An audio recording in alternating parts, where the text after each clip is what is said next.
Hi, అందరికీ నమస్కారం అండి. ఈరోజు మీకు ఒకటి చెప్దాం అనుకుంటున్నాను. ఒక కథ.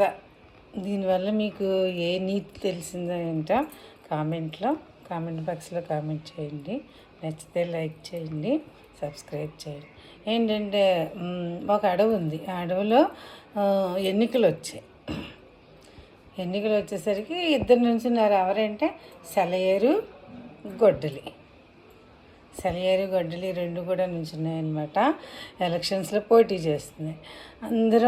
అందరూ ఈ సెలయేరు నెగ్గుతుంది. ఎందుకంటే ఈ అడవికంతా ఆధారం నీళ్ళే కదా. మనకి నీళ్ళు లేకపోతే మన బతికే లేదు. కానీ అందుకని చెప్పి సెలయేరు నెగ్గుతుంది. ఈ గొడ్డలి ఏమీ నెగ్గదు. ఎందుకంటే అది అన్నీ నరికేస్తూ ఉంటుంది కాబట్టి అది నెగ్గదు. అది చెడ్డది కాబట్టి అని చెప్పేసి మన చెట్లు నరికేస్తుంది, మన ప్రాణాలు తీసేస్తుంది. ఇలా జంతువులు చెట్లు అన్నీ కలిసి సెలయేరు నెగ్గుతుందని చెప్పి అనుకుంటాయన్నమాట. సరే, ఎన్నికలు అవుతాయి. తర్వాత రిజల్ట్స్ వస్తాయి అన్నమాట. దాంట్లో ఏంటంటే ఆశ్చర్యకరంగా ఏంటంటే ఎవరు నెగ్గుతారనుకుంటున్నారు మీరు? గొడ్డలి నెగ్గుతుంది. అదేంటా గొడ్డలు ఎలా నెగ్గిందా అని చెప్పి అందరూ ఆశ్చర్యపోతారు.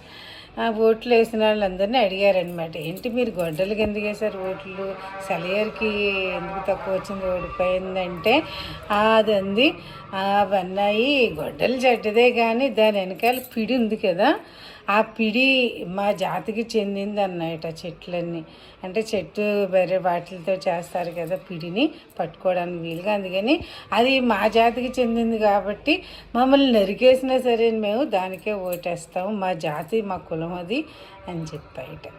అందరూ దీన్ని బట్టి మనకి ఏం తెలిసింది? మీకు తెలిసే ఉంటుంది కదా. Thank you. ఏం తెలిసిందో కామెంట్ బాక్స్లో కామెంట్ చేయండి. బాయ్.